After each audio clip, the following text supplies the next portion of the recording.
첫 기사 제목이 포털 메인을 찍는 순간 박진석은 자기 이름이 아니라 가해자라는 단어부터 먼저 봤는데요. 고성희는 그걸 노렸습니다. 법정이 아니라 여론이요. 증거가 아니라 분위기요.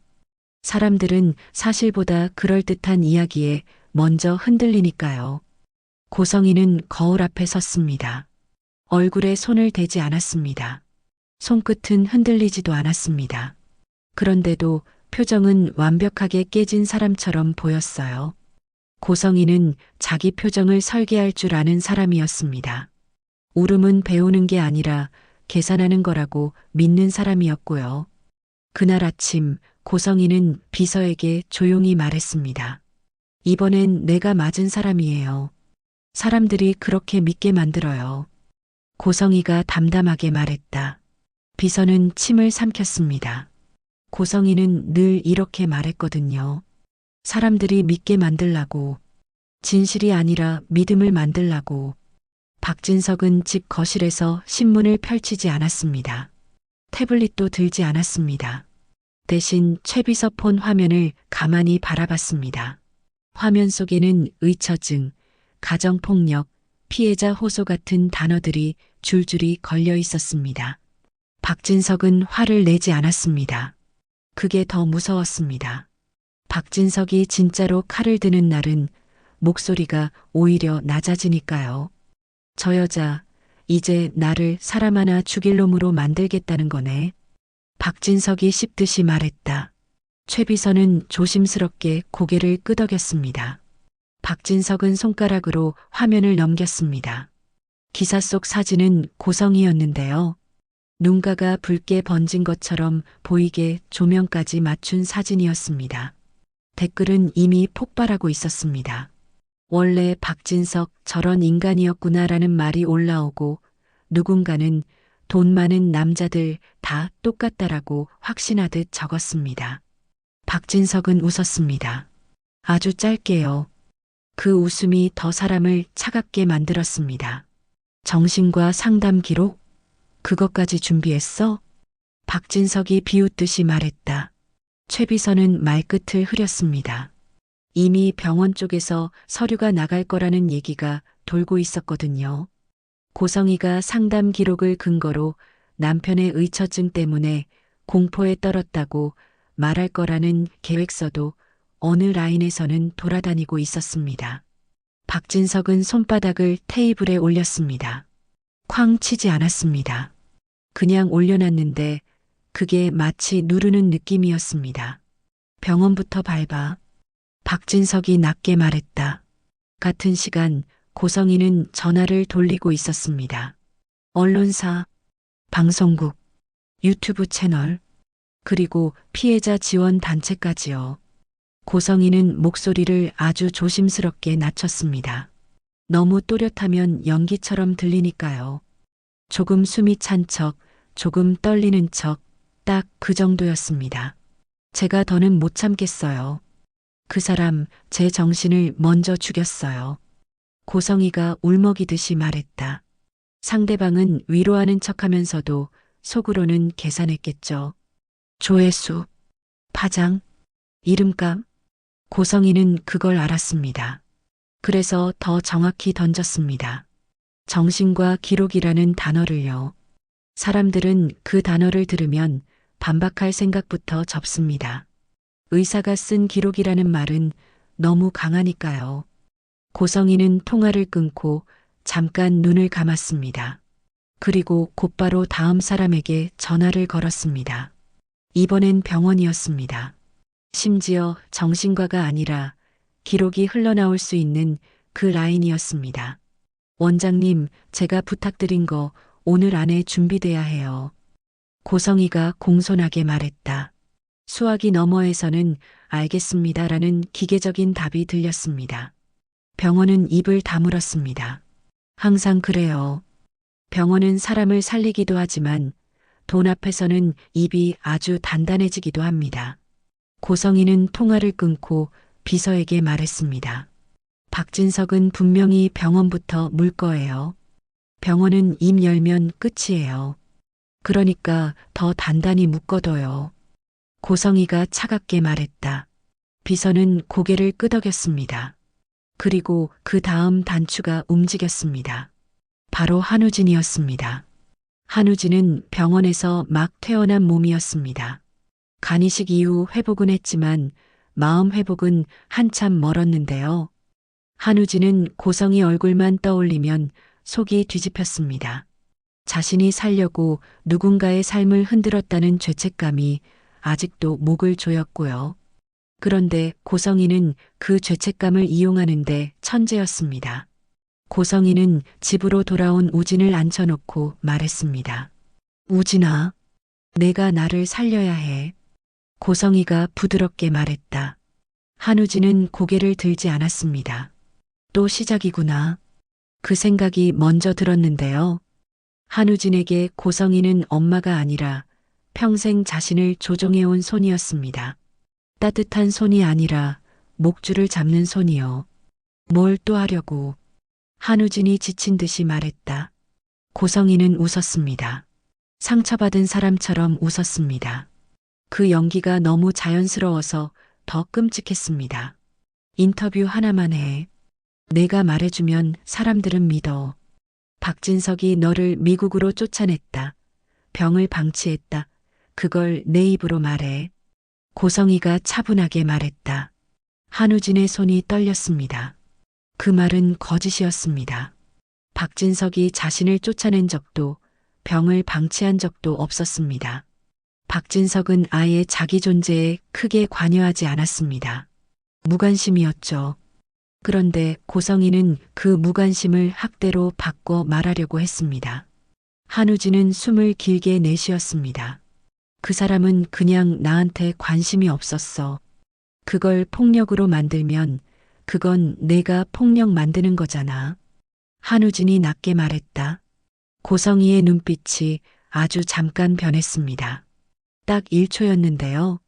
그 1초에 본심이 다 들어 있었습니다. 내가 감이라는 표정, 내 계획을 망쳐? 라는 표정. 하지만 고성이는 다시 웃었습니다. 우진아, 넌 아직도 착하구나. 세상은 착한 사람을 먹어. 내가 말해주면 우리 둘 다 살 수 있어. 고성이가 다독이듯이 말했다. 우리? 한우진이 비웃듯이 말했다. 고성이는 한 박자 늦게 고개를 끄덕였습니다. 그래. 우리. 너도 나도. 그리고 영나도. 고성이가 조용히 말했다. 그 이름이 나오자 한우진의 눈이 흔들렸습니다. 영나. 동생이지만 한우진에게 영나는 고성이가 다 망치기 전에 지켜야 할 마지막 사람처럼 느껴졌거든요. 고성이는 그 흔들림을 놓치지 않았습니다. 영나가 요즘 말을 안 듣잖아. 내가 인터뷰하면 영나가 다시 우리 편으로 돌아와. 엄마가 위험하면 애는 무너져. 고성이가 확신하듯이 말했다. 한우진은 이빨을 꽉 물었습니다. 이 여자는 늘 이렇게 했습니다. 사람을 설득하지 않습니다. 사람을 묶어버립니다. 가족이라는 끈으로요. 죄책감이라는 줄로요. 그때 한우진의 폰이 울렸습니다. 지은호였습니다. 한우진은 화면을 보자 심장이 더 세게 뛰었습니다. 은호, 자기 목숨을 살려준 친구, 그리고 아직 서로가 쌍둥이라는 진실을 완전히 말로 꺼내지 못한 가장 불편하고 가장 소중한 사람. 한우진은 고성의 눈치를 보며 전화를 받지 않았습니다. 고성이는 그걸 보고 아주 천천히 말했습니다. 받아. 어차피 곧 너랑 그 애는 끝나야 해. 고성이가 상냥하게 말했다. 그 상냥함이 더 독이었습니다. 박진석은 그날 오후 병원 관계자를 불러냈습니다. 정식 요청이 아니었습니다. 대화였습니다. 박진석은 대화로 사람을 무너뜨리는 법을 잘 알았거든요. 내 아내가 상담받았다는 기록, 그거 누가 만들었어?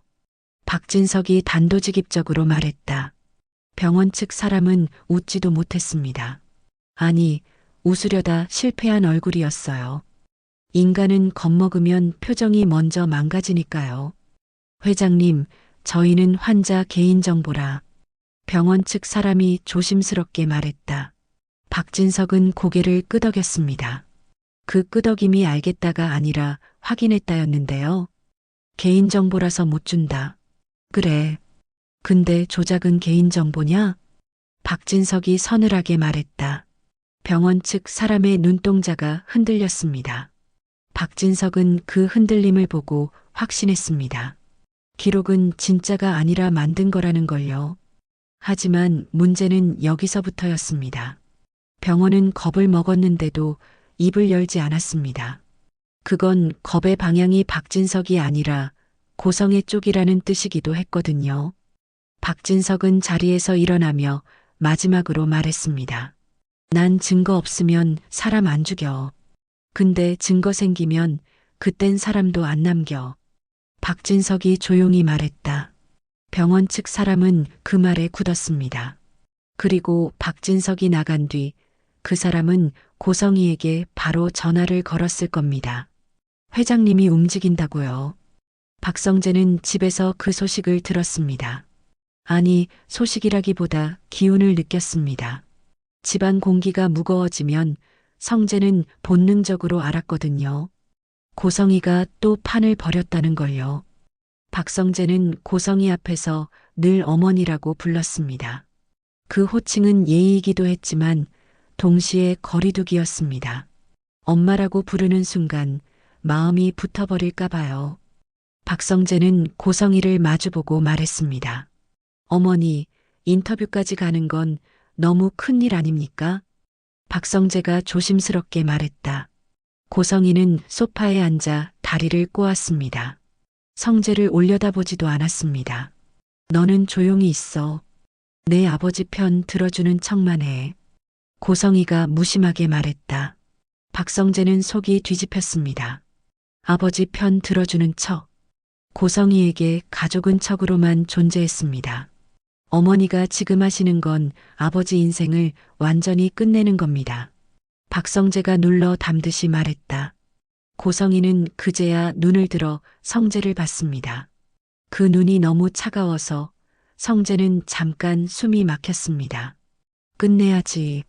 끝내야 내가 살아. 고성이가 단호하게 말했다. 박성재는 그 말을 듣는 순간 결심이 깊어졌습니다. 이 사람은 멈추지 않습니다. 그러면 누군가가 멈추게 해야 합니다. 그 누군가가 자기라는 생각이 들었고요. 박성재는 조용히 뒤로 물러났습니다. 고성이는 그 뒷모습을 보며 입꼬리를 올렸습니다. 성재가 물러난 게 아니라 더 들어갈 거라는 걸 고성이도 느끼고 있었거든요. 박성재는 곧바로 사람을 만났습니다. 자기 친모였습니다. 박성재의 친모는 세상에서 사라진 사람처럼 조용히 살고 있었습니다. 과거에 무슨 일이 있었는지, 박진석이 왜 이혼했는지 누구도 정확히 말해주지 않았는데요. 집안에서는 늘 한 문장으로 끝냈습니다. 내 엄마가 바람나서 나갔다. 그 말이 박성재를 오래 찔렀습니다. 엄마를 미워하라고 강요받는 기분이었으니까요. 하지만 박성재는 알고 있었습니다. 그게 너무 편한 결론이라는 걸요. 재벌가의 이혼이 그렇게 단순할 리가 없었습니다. 박성재는 친모 앞에서 조심스럽게 물었습니다. 그때 진짜로 외도였어요? 박성재가 떨리듯이 말했다. 친모는 한참 말이 없었습니다. 그리고 아주 작게 웃었습니다. 웃음이 아니라 체념이었습니다. 성재야, 사람들은 진실보다 이야기를 원해. 그때도 그랬고. 친모가 멀리 보듯이 말했다. 박성재는 목이 타들어갔습니다. 누가 만들었어요? 그 이야기. 박성재가 다그치듯이 말했다. 친모는 손가락 끝으로 찻잔을 만지작거렸습니다. 그 손이 떨렸습니다. 아직도 그때가 끝나지 않은 사람의 떨림이었어요. 처음엔 사진이었어. 내가 어떤 남자랑 같이 있는 사진. 근데 그 사진 이상했어. 나는 분명히 기억이 없거든. 친모가 조용히 말했다. 박성재는 숨을 삼켰습니다. 기억이 없다. 그 말은 두 가지입니다. 술 혹은 약. 그리고 고성이는 약을 쓸 줄 아는 사람이었습니다. 친모는 계속 말했습니다. 그 뒤로는 병원 기록이 나왔어. 내가 정신적으로 불안해서 거짓말을 한다. 상담을 받았다는 기록. 나는 그런 병원 간 적도 없는데 기록은 아주 그럴듯했어. 친모가 떨리는 목소리로 말했다. 박성재는 몸이 굳었습니다. 정신과 기록. 지금 고성이가 박진석에게 쓰려는 칼과 똑같았습니다. 박성재는 친모의 손을 꼭 잡았습니다. 그 기록 아직 있어요? 박성재가 숨죽이듯이 말했다. 친모는 고개를 끄덕였습니다. 내가 미친 사람으로 찍히는 게 너무 억울해서 그거 하나는 숨겨뒀어. 그리고 그때 나한테 접근한 여자가 있었거든. 친모가 조용히 말했다. 여자? 박성재가 날카롭게 말했다. 친모는 눈을 감았습니다. 입술이 하얘졌습니다. 고성이. 그때는 이름이 달랐을 수도 있어. 근데 얼굴은 잊을 수가 없더라. 친모가 속삭이듯이 말했다. 박성재는 심장이 내려앉는 느낌이 들었습니다. 자기 인생이 뒤집히는 소리였어요. 고성이는 아버지의 새 아내가 아니라 자기 친모를 무너뜨린 사람일 수도 있었습니다. 박성재는 그 자리에서 파일을 받았습니다. 친모가 숨겨두었던 종이들, 사진, 병원 기록 사본, 그리고 당시 통화 내역이 남아있는 낡은 휴대폰 캡처까지요. 친모는 마지막으로 말했습니다. 성재야, 내 아버지는 내가 바람나서 떠난 줄 믿고 싶어 했을 거야. 그게 더 편하니까. 근데 고성이는 그 편함을 이용한 거고. 친모가 절망하듯이 말했다. 박성재는 고개를 끄덕였습니다. 편함을 이용한다. 고성이가 가장 잘하는 일이었습니다. 한우진은 밤새 잠을 못 잤습니다. 고성이는 인터뷰 대본을 들이밀었습니다. 한 줄 한 줄 밑줄까지 그어놨는데요. 여기서 눈을 내리까라. 여기서 목소리를 떨게. 여기서 무서웠습니다라고 말해. 이런 지시가 촘촘히 박혀 있었습니다. 한우진은 대본을 넘기다가 손이 멈췄습니다. 거기에 이런 문장이 있었거든요. 박진석은 나를 사람 취급하지 않았습니다. 그 문장을 보는 순간 한우진은 갑자기 지은호가 떠올랐습니다. 은호는 사람을 사람 취급해주는 사람이었습니다. 상대가 무너져도 상대를 밟고 올라서지 않는 사람이었습니다. 그래서 더 힘들었습니다. 그런 사람에게 빚을 지는 건 몸보다 마음이 더 무겁거든요. 한우진은 결국 지은호에게 전화를 걸었습니다. 그런데 연결되기 전에 고성이가 방문을 열고 들어왔습니다. 통화? 누구랑? 고성이가 태연하게 말했다. 한우진은 폰을 꺼내 보이지 않게 움켜쥐었습니다. 친구. 한우진이 짧게 말했다. 고성이는 고개를 끄덕였습니다. 믿는 척했습니다. 아니, 믿을 필요도 없었습니다.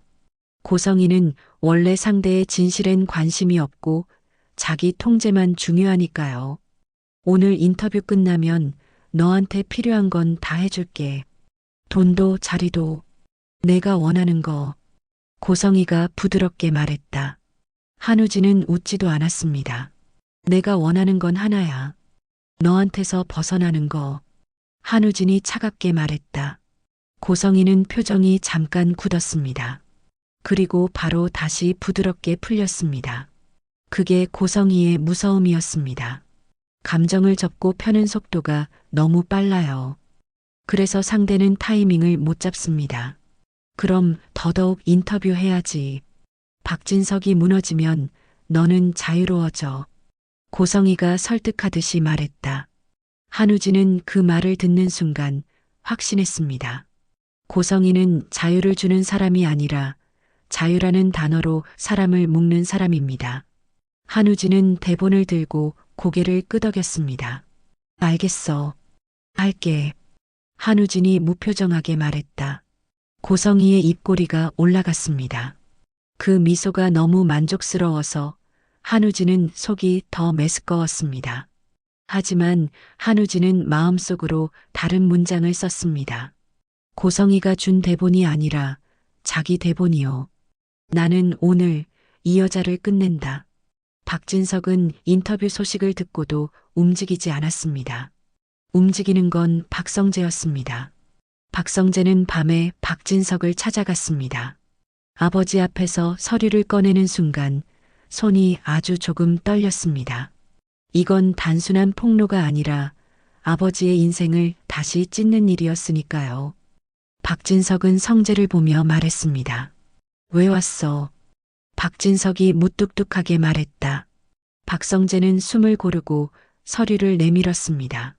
아버지, 어머니가 아니 고성이가 하려는 짓 처음이 아닙니다. 박성재가 떨리는 목소리로 말했다. 박진석의 눈이 가늘어졌습니다. 무슨 소리야? 박진석이 낮게 말했다. 박성재는 입술을 꾹 눌렀습니다. 그리고 마침내 말했습니다. 제 친엄마한테도 똑같이 했습니다. 정신과 기록으로 불안정한 여자 만들고 사진으로 바람난 여자 만들고 그걸로 아버지한테 누명 씌운 겁니다. 박성재가 단호하게 말했다. 박진석의 얼굴이 굳었습니다.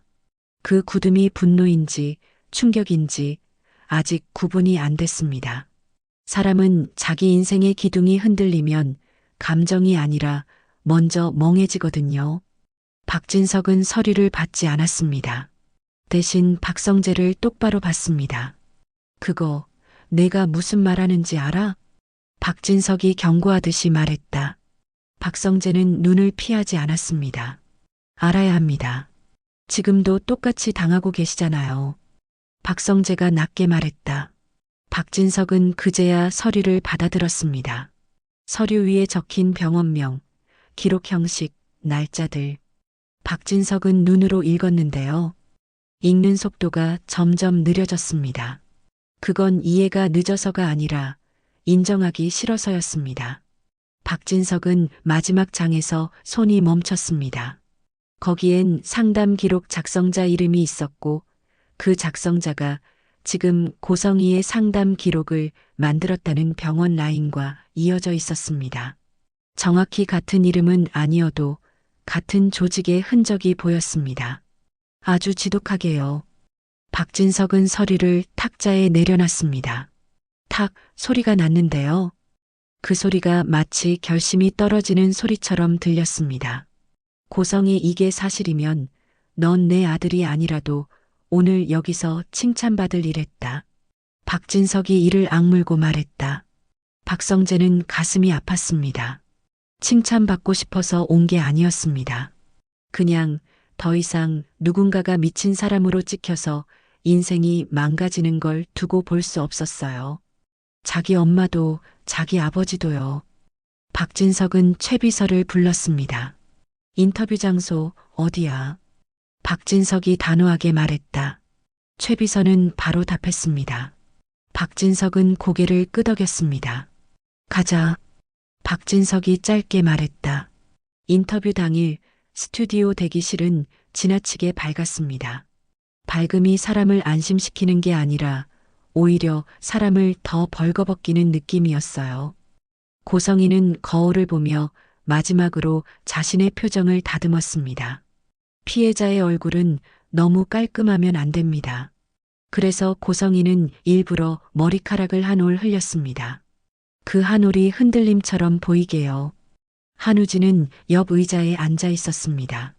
손에 대본을 쥐고 있었는데요. 종이가 구겨질 정도로 세게 쥐고 있었습니다. 고성희가 우진에게 다가와 속삭였습니다. 기억해. 내가 말하면 끝이야. 내가 말하면 박진석은 끝나. 고성희가 달콤하게 말했다. 한우진은 고개를 끄덕였습니다. 응, 끝나. 한우진이 짧게 말했다.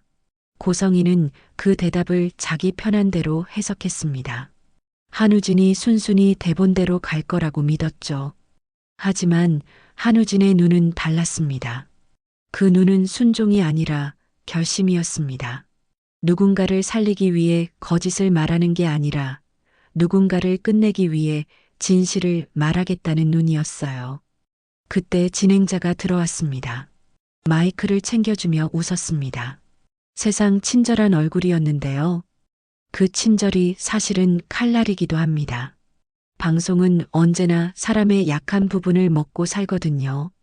우진 씨, 준비되셨죠? 진행자가 밝게 말했다. 한우진은 마이크를 받았습니다. 손끝이 차가웠습니다. 고성이는 우진의 어깨를 한번 두드렸습니다. 엄마의 응원처럼요. 하지만 한우진에겐 누르기였습니다. 자, 시작하자. 고성이가 조용히 말했다. 한우진은 무대 쪽으로 걸어갔습니다. 한 발 한 발이 무거웠습니다. 그런데 이상하게도 무대 앞에 서자 마음이 조금 맑아졌습니다. 여기서 도망치면 평생 도망친다. 그 생각이 들었거든요. 문이 열렸고 조명이 켜졌습니다. 한우진은 마이크를 들고 앉았습니다. 진행자가 첫 질문을 던졌습니다. 박진석 회장에게 어떤 일을 당하셨나요? 진행자가 조심스럽게 말했다. 한우진은 입을 열려고 했습니다.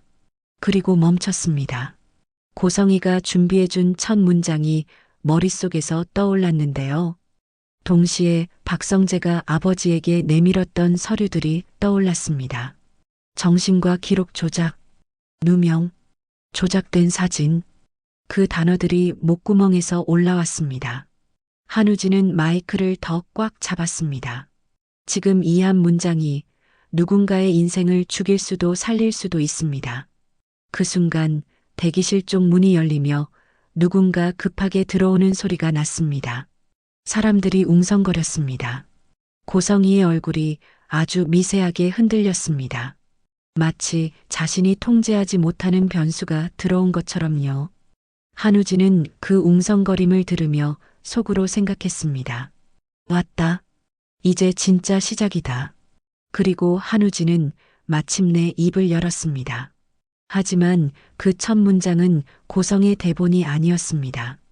한우진이 마이크를 쥔 손에 힘을 주는 순간 고성이는 자기 인생이 말 한 줄로 뒤집힐 수 있다는 걸 처음으로 느꼈는데요. 스튜디오 공기는 이상하게 뜨거웠습니다. 사람이 많이 모이면 산소가 줄어드는 것처럼 진실이 가까워질수록 숨이 막히는 느낌이 들었어요. 진행자는 웃는 얼굴이었지만 눈이 바빴습니다. 오늘 방송은 그냥 인터뷰가 아니었습니다. 누군가의 인생을 공개 처형하는 쇼가 될 수도 있었고 반대로 누군가의 가면을 찢는 폭발이 될 수도 있었습니다. 진행자가 다시 물었습니다. 박진석 회장님 때문에 힘드셨다고요? 어떤 부분이 제일? 진행자가 조심스럽게 말했다. 한우진은 고개를 숙였습니다. 대본의 첫 줄이 머릿속에서 떠올랐습니다. 박진석은 날 미국으로 쫓아냈습니다. 내 병을 방치했습니다. 난 의부사들이었습니다. 고성이는 그 문장들을 칼로 만들었고 그 칼을 자기 아들 손에 쥐어줬습니다. 그런데 한우진은 이제 그걸 알아버렸습니다. 칼을 쥔 사람이 가해자가 될 수도 있다는 거요. 그리고 그 칼은 결국 자신도 베어버린다는 거요. 한우진이 천천히 고개를 들었습니다. 저는 오늘 거짓말하러 나온 게 아닙니다. 한우진이 낮게 말했다. 고성이의 얼굴이 굳었습니다. 아주 작은 굳음이었는데요. 그 작은 균열이 더 무서웠습니다. 고성이 같은 사람은 표정이 깨지기 시작하면 뒤에 있는 본심이 줄줄이 새어나오거든요. 진행자는 순간 멈칫했습니다. 대본에는 없는 흐름이었으니까요. 그 말씀은 진행자가 당황하듯이 말했다. 한우진은 마이크를 더 가까이 잡았습니다. 박진석 회장님이 저를 미국으로 쫓아냈다는 말, 그거 거짓말입니다. 한우진이 또박또박 말했다. 스튜디오가 조용해졌습니다. 조용해지는 순간이 제일 잔인하죠. 사람들은 그 조용함 속에서 다음 문장을 기다립니다. 피냄새 맡은 것처럼요. 고성이는 대기석에서 몸을 앞으로 기울였습니다. 눈이 커졌습니다. 그 눈빛은 하지 마였습니다. 하지만 입은 웃고 있었습니다. 고성이는 늘 그랬습니다. 입은 웃고 눈은 협박이었습니다. 한우진은 숨을 길게 내쉬었습니다. 그리고 박진석 회장님이 제 병을 방치했다는 말도 거짓말입니다. 그분은 그냥 저한테 관심이 없었을 뿐이에요. 그걸 폭력으로 포장한 건 한우진이 떨리는 목소리로 말했다. 진행자가 말을 삼켰습니다. 제작진 쪽에서 손짓이 오갔습니다. 계속 가라는 눈빛도 있었고 이거 위험해라는 얼굴도 있었어요. 한우진은 마침내 고성이를 향해 시선을 돌렸습니다. 그 시선이 너무 정면이라 고성이는 잠깐 눈을 피하고 싶어졌을 겁니다.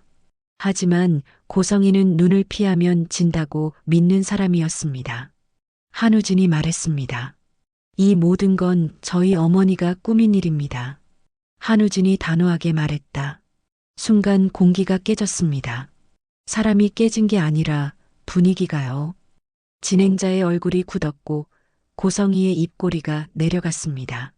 내려가면서도 다시 올리려는 움직임이 보였는데요. 그게 더 추했습니다. 억지로 가면을 붙잡는 사람의 얼굴이었으니까요. 진행자가 급하게 물었습니다. 어머니가 어떤 의미로? 진행자가 떨리는 목소리로 말했다. 한우진은 고개를 끄덕였습니다. 어머니는 지금 의처증 피해자인 척 하려고 해요. 정신과 상담 기록도 준비했어요. 근데 그 기록 진짜가 아닙니다. 만들었어요. 조작했어요. 한우진이 숨을 몰아쉬며 말했다. 고성이는 그제야 벌떡 일어났습니다. 우진아, 너 지금 뭐 하는 거야? 고성이가 이를 악물고 말했다. 그 말투가 튀어나온 순간 시청자들은 느꼈을 겁니다. 피해자의 말투가 아니라는 걸요. 피해자는 보통 왜 그래요라고 말하지 뭐 하는 거야라고 찍어 누르지 않거든요. 한우진은 고성이를 바라보며 말했습니다. 나한테 대본 강요했잖아. 내가 내 말대로 말하면 아버지 인생 끝난다고 했잖아. 근데 난 그거 못해. 한우진이 울먹이듯이 말했다. 진행자는 입을 다물지 못했습니다. 이건 방송사고가 아니라 방송이 원하던 폭발이었으니까요. 사람들이 싫어하는 건 침묵이고 좋아하는 건 폭로입니다. 잔인하지만 그게 현실이었습니다. 고성이는 급하게 진행자에게 손짓했습니다. 잠깐만요. 지금 우리 우진이가 몸이 아직... 고성이가 다급하게 말했다. 한우진이 그 말을 끊었습니다. 몸 핑계 대지 마. 넌 늘 그랬잖아. 내가 아프면 더 이용했잖아. 한우진이 분노 섞인 목소리로 말했다. 고성이의 눈빛이 바뀌었습니다. 그 눈빛은 울음이 아니라 계산이었습니다. 이 방송을 어떻게 막지가 아니라 이 상황을 어떻게 내 편으로 돌리지였어요.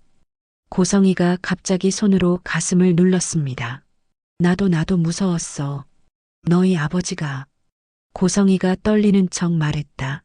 그 순간 한우진은 조용히 고개를 저었습니다. 아니, 내가 무서운 사람이야. 한우진이 차갑게 말했다. 그 말이 너무 단순해서 더 강했습니다.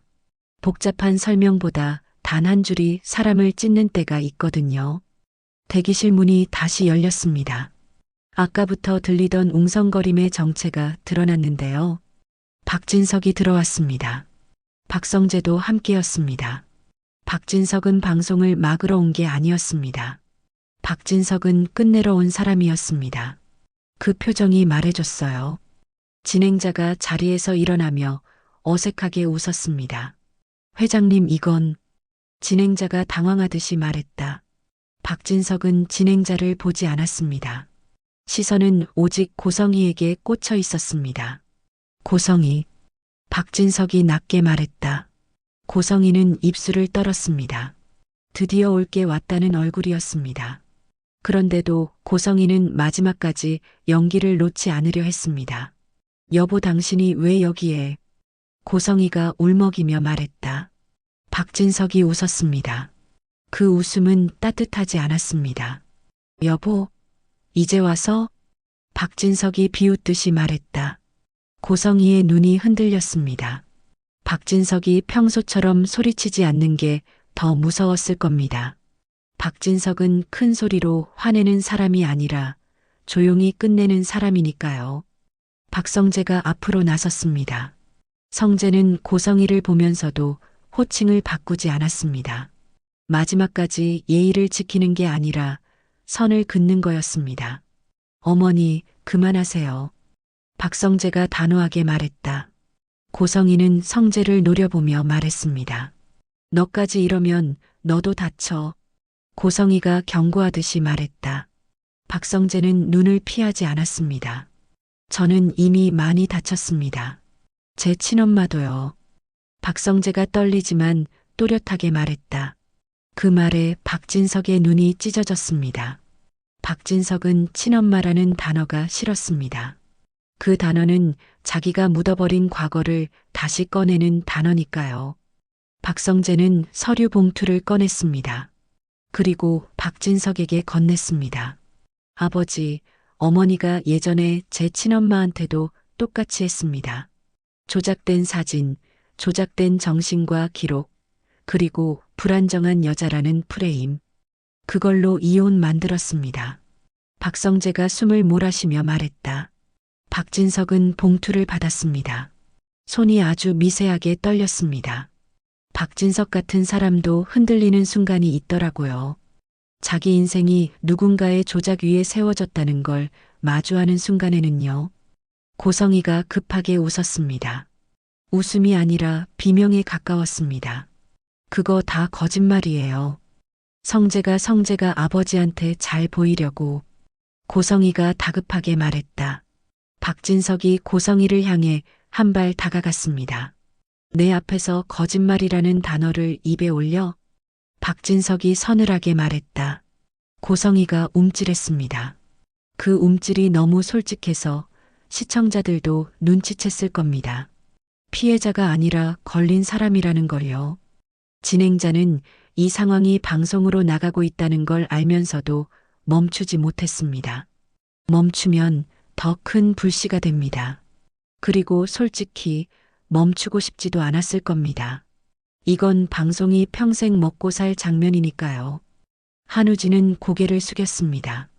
폭로를 해놓고도 속은 무너지고 있었습니다. 엄마를 무너뜨리는 말은 결국 자기 가슴도 찢습니다. 그게 가족의 저주였어요. 한우진은 박진석을 슬쩍 봤습니다. 박진석은 자기에게 아들이라고 말한 적이 없습니다. 그래서 더 이상했습니다. 오늘만큼은 박진석이 어른처럼 보였거든요. 자기를 지켜줄 어른이 아니라 고성희를 끝낼 어른이요. 박진석은 진행자에게 말했습니다. 이 방송 계속해. 대신 편집하지 마. 박진석이 단호하게 말했다. 진행자는 숨을 삼켰습니다. 재벌이 방송에 개입하는 모습 같을 수도 있는데요. 근데 박진석의 눈빛은 맞겠다가 아니라 다 까자였어요. 박진석은 고성희를 보며 말했습니다. 너 정신과 기록 조작했지. 박진석이 낮게 말했다. 고성희는 고개를 저었습니다. 너무 빠르게요. 빠른 부정은 대개 거짓말의 신호입니다. 아니에요. 난 정말 상담받았어요. 당신 때문에. 고성희가 울음을 터뜨리듯이 말했다. 박진석은 그 말에 표정이 조금도 흔들리지 않았습니다. 그래. 그럼 물어보자. 박진석이 차갑게 말했다. 박진석은 최비서를 손짓해 불렀습니다. 최비서가 폰을 내밀었습니다. 화면에는 병원 관계자의 녹취가 있었습니다. 박진석이 병원을 압박해 얻은 게 아니라 이미 병원 내부에서 흔들리는 사람이 흘린 조각이었습니다. 겁먹은 사람은 늘 가장 먼저 말을 흘리거든요. 녹취에는 짧은 문장이 들어 있었습니다. 기록 형식만 맞춰드리면 되죠? 그리고 그 다음 문장. 고 여사님이 원하시는 대로요. 고성희는 그 소리를 듣는 순간 얼굴이 하얘졌습니다. 하얘지면서도 다시 눈물을 만들려고 했는데요. 눈물이 잘 안 나왔습니다. 진짜 눈물이 아니니까요. 박진석은 그걸 보고 말했습니다. 안 울리네. 내장기 어디다 팔아먹었냐? 박진석이 비웃듯이 말했다. 고성희의 입술이 떨렸습니다. 모욕이 아픈 게 아니라 통제가 풀리는 느낌이 더 공포였을 겁니다. 고성이는 늘 자기 연기 안에서 세상을 조종해 왔는데 지금은 그 연기가 무너지고 있었거든요. 박성재는 친모의 자료 중 가장 잔인한 한 장을 꺼냈습니다. 조작된 사진이었는데요. 사진의 원본과 조작본이 나란히 있었습니다. 원본에는 친모가 친구들과 함께 있는 장면이었고 조작본에는 특정 남자와 둘이 있는 것처럼 합성돼 있었습니다. 박성재는 사진을 들며 말했습니다. 어머니, 이 방식 익숙하시죠? 예전에도 이렇게 하셨잖아요. 박성재가 목이 메인 채 말했다. 고성이는 말이 막혔습니다. 부정하고 싶어도 너무 똑같았습니다. 사람들이 제일 잘 믿는 건 반복되는 패턴입니다. 한 번의 사건은 오해일 수 있어도 두 번은 습관이고 세 번은 본성이거든요. 고성이는 마지막으로 방향을 바꿨습니다. 가장 비열한 방법, 감정 공격. 고성이는 한우진을 향해 울먹였습니다. 우진아, 엄마가 너 살리려고 그랬어.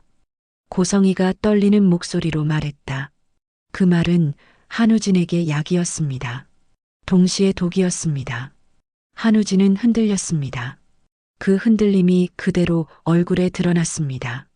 박진석은 그걸 보고 더 차갑게 말했습니다. 너 살리려고? 너는 늘 누구 살리려고라는 말로 사람 죽였지. 박진석이 단호하게 말했다. 고성이의 시선이 박진석으로 돌아왔습니다. 그리고 그 눈빛에 드디어 본심이 나왔습니다. 당신도 책임 있어. 당신이 날 이렇게 만들었어. 그런 얼굴이었어요. 고성이가 이를 악물고 말했습니다. 그래요. 당신도 똑같아요. 당신이 나를 이렇게 만든 거예요. 당신이 날 무시했잖아요. 나는 당신 옆에서 살려고. 고성이가 절박하게 말했다. 박진석이 고개를 끄덕였습니다. 그 끄덕임이 용서가 아니라 확인이었습니다. 결국 내 말은 그거네. 내가 살려고 남을 죽였다. 박진석이 낮게 말했다. 고성이는 숨을 헐떡였습니다. 말이 막히자 고성이는 이제 진짜로 무너지고 있었습니다. 연기가 아니라 생존이었어요. 고성이에게 이 상황은 도덕의 문제가 아니라 살아남는 문제니까요. 방송은 폭발했습니다. 실시간 댓글은 미친 듯이 올라갔고 기사 알림이 동시에 터졌습니다. 폭로 조작, 가정폭력 프레임 정신과 기록, 위조 의혹 같은 단어들이 포털을 도배했습니다. 하지만 박진석은 포털을 보지 않았습니다. 박진석은 지금 눈앞에 고성이만 봤습니다.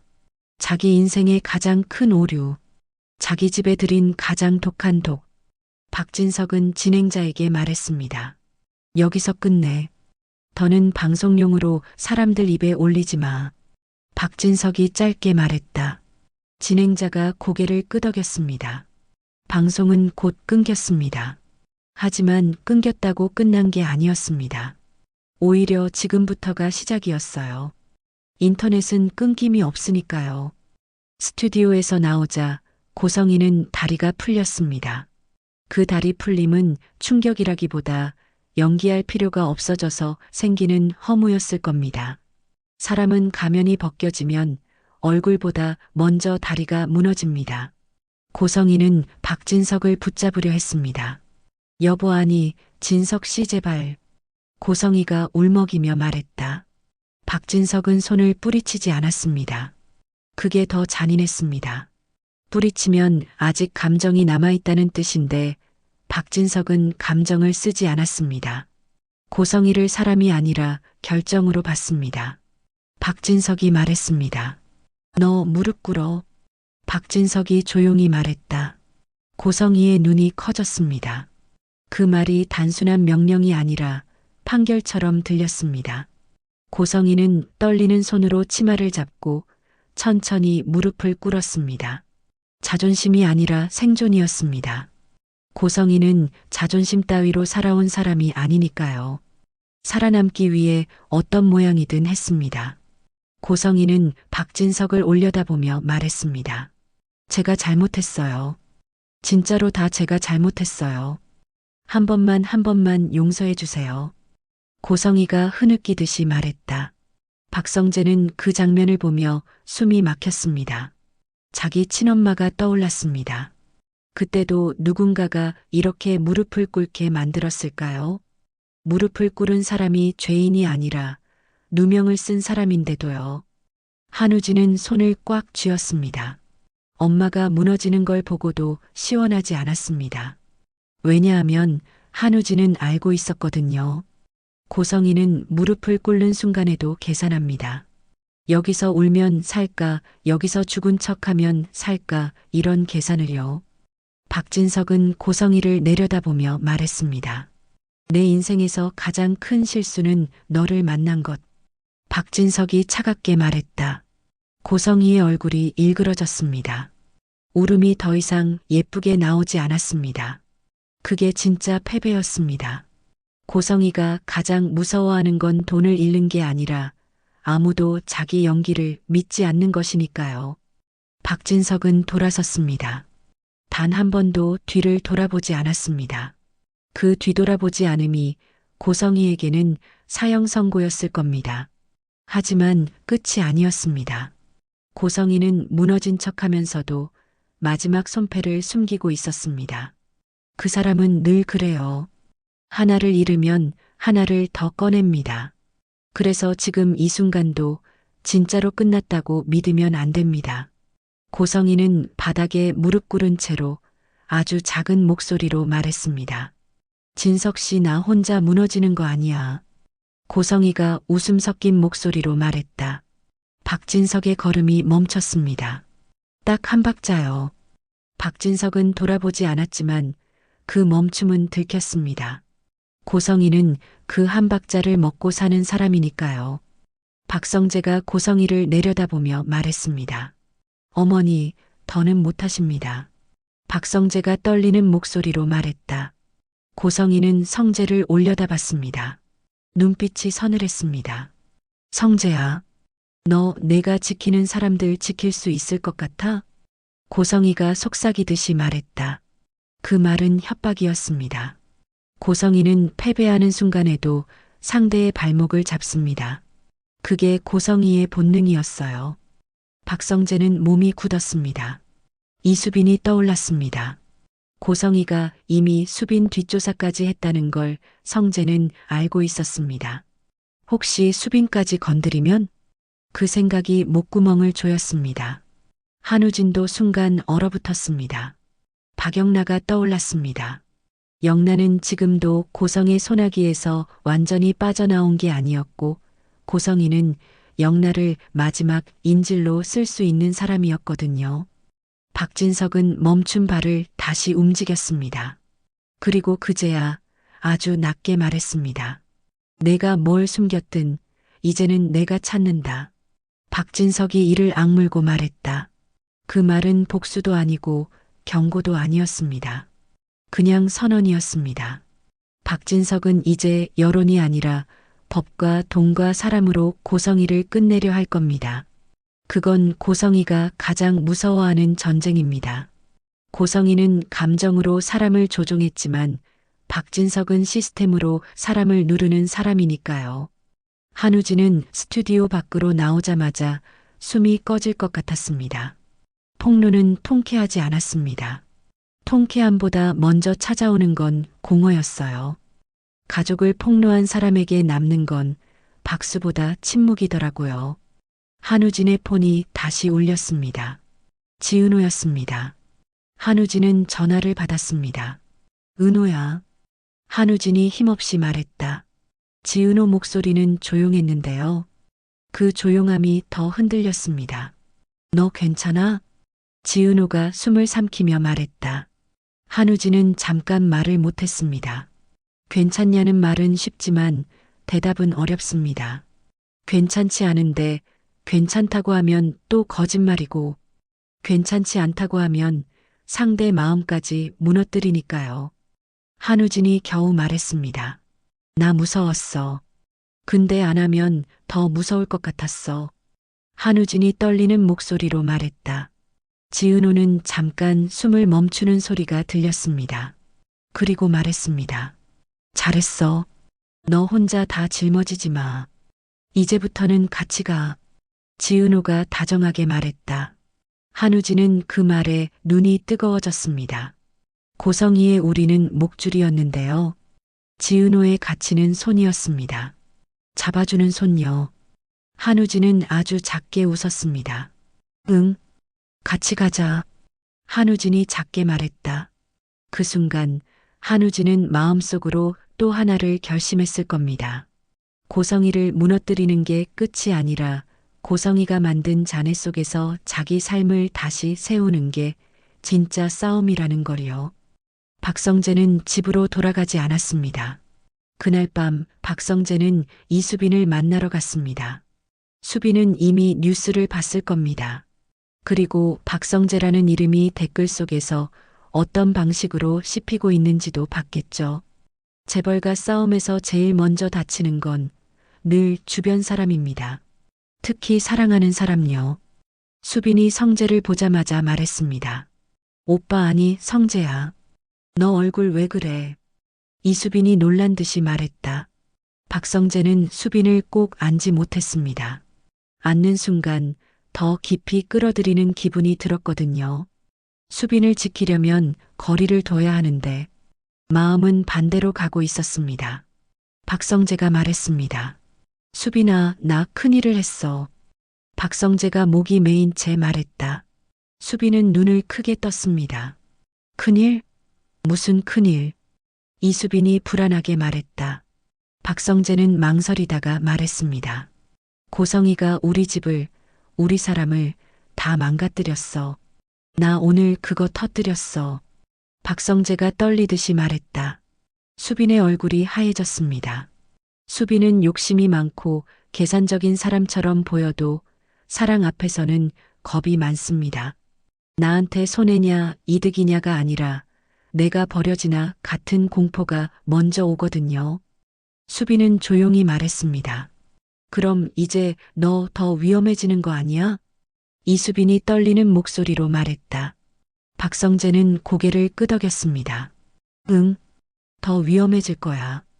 박성재가 솔직하게 말했다. 수빈은 눈물이 차오르는 걸 억지로 참고 말했습니다. 그럼 나나 어떻게 해야 돼? 이수빈이 울먹이며 말했다. 박성재는 그 말에 숨이 멎는 것 같았습니다. 어떻게 해야 되라는 질문은 사실 나버리지 마거든요. 박성재는 조용히 수빈의 손을 잡았습니다. 내가 지킬게. 근데 너도 나랑 같이 버텨줄 수 있어? 박성재가 간절하게 말했다. 수빈은 눈물을 흘리면서도 고개를 끄덕였습니다. 수빈은 계산에 밝지만 한번 마음 주면 쉽게 못 됩니다. 그게 수빈의 장점이자 약점이었어요. 나 도망 안 가.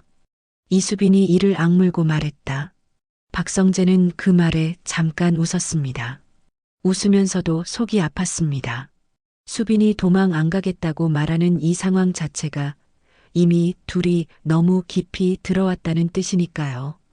그리고 고성이는 그날 밤 혼자 남았습니다. 거실도 아니고 방도 아니고 딱 중간 어디쯤에서요. 집이 넓을수록 사람이 외로워진다는 말이 있는데 고성이는 그걸 이제야 제대로 느꼈을 겁니다. 고성이는 손을 뻗어 거울을 봤습니다. 거울 속 얼굴은 여전히 예뻤습니다. 근데 그 예쁨이 더 끔찍했습니다. 예쁜 얼굴로 너무 많은 사람을 무너뜨렸으니까요. 고성이는 전화를 걸었습니다. 누구에게냐고요? 자기 편이 아직 남아있다고 믿는 사람에게요. 나 아직 끝난 거 아니죠? 고성이가 낮게 말했다. 수화기 너머에서 짧은 침묵이 흘렀습니다. 그리고 아주 차가운 대답이 돌아왔습니다. 아마 이런 말이었을 겁니다. 이제 당신은 위험하다. 사람들은 위험한 사람과 손을 끊거든요. 특히 돈 냄새가 달라진 순간에는요. 고성이는 전화를 끊고 웃었습니다. 웃음이 아니라 이를 드러내는 표정이었습니다. 그래, 다들 이럴 줄 알았어. 고성이가 낮게 말했다. 그리고 고성이는 서랍을 열었습니다. 개인 금고의 비밀번호를 누르는 손이 너무 익숙했습니다. 그 안에는 골드바와 현금 다발이 있었고 그것보다 더 중요한 게 숨겨져 있었습니다. 자료, 보험, 누군가의 약점. 고성이는 속삭이듯이 말했습니다. 박진석, 너도 다 깨끗한 사람 아니잖아. 고성이가 차갑게 말했다. 여기서 또 하나의 긴장이 생깁니다.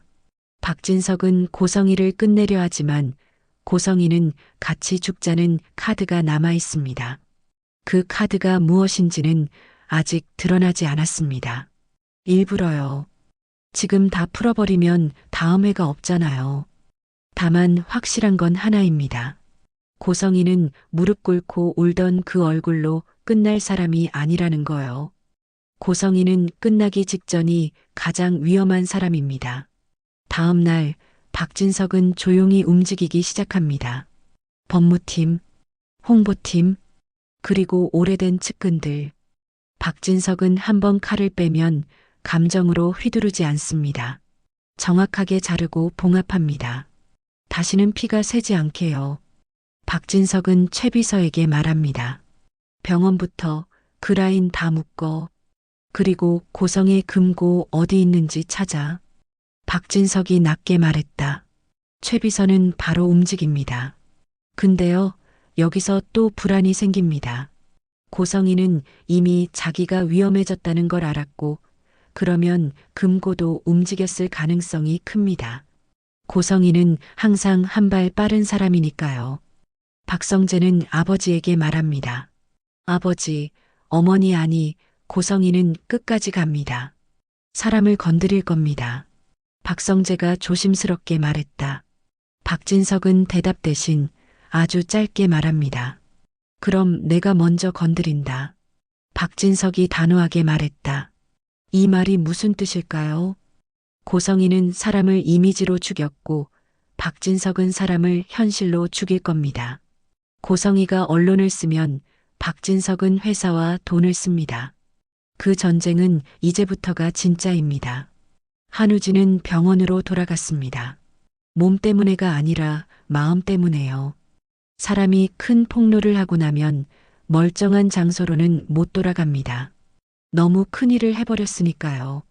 그때 병원 복도에서 우진은 박영나에게서 전화가 옵니다. 영나는 이미 소식을 들었겠죠. 오빠, 너 미쳤어? 박영나가 떨리는 목소리로 말했다.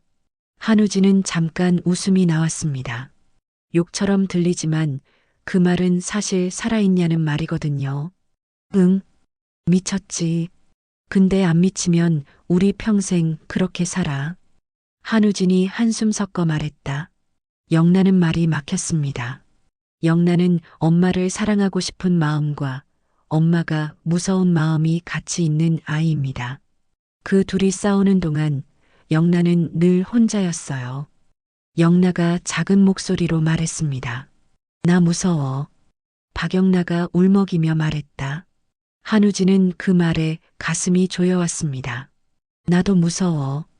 그래서 더 같이 있어야 돼. 한우진이 다독이듯이 말했다. 영나는 흐느끼며 대답합니다. 근데 엄마는 끝나면 더 무서운 사람 될 것 같아. 박영나가 떨리는 목소리로 말했다. 한우진은 대답을 못했습니다. 그 말이 맞을 수도 있으니까요. 그래서 한우진은 아주 현실적인 말을 꺼냅니다. 영나야, 너 혼자 움직이지 마. 누구랑 있든 꼭 연락하고. 한우진이 단호하게 말했다. 이 말은 경고이자 부탁입니다. 고성이가 무너지는 순간 영나는 더 위험해질 수 있으니까요. 고성이는 영나를 사랑해서가 아니라 필요해서 붙잡는 사람이니까요. 이제 진짜 남은 문제는 세 가지입니다. 첫째, 고성의 금고 안에 숨겨진 마지막 카드가 무엇인지. 둘째, 박진석이 그 카드를 먼저 찾을 수 있을지. 셋째, 고성이가 혼자 무너지지 않겠다는 말대로 누군가를 끌고 갈지. 그리고 거기에 하나가 더 붙습니다. 지은호와 한우진 사이의 쌍둥이 진실은 아직 완전히 밖으로 나오지 않았습니다. 두 사람은 서로를 지키고 싶어서 일부러 말을 늦추고 있거든요. 근데요, 세상은 그런 배려를 기다려주지 않습니다. 특히 고성이 같은 사람이 있으면 더요. 지금은 고성이가 무릎 꿇고 끝난 것처럼 보이지만 사실 고성이는 무릎을 꿇는 순간에도 손에 칼을 숨긴 사람이었습니다. 다음 전개에서는 박진석이 고성이를 법적으로 몰아붙이는 사이 고성이가 예상 밖의 사람을 건드리면서 판이 다시 뒤집힐 가능성이 큽니다. 그 사람이 누구인지는 아직 말하면 안 됩니다. 지금 한 번 더 터뜨리면 고성이가 제일 좋아하거든요. 내가 판을 다시 쥐었다는 느낌을요.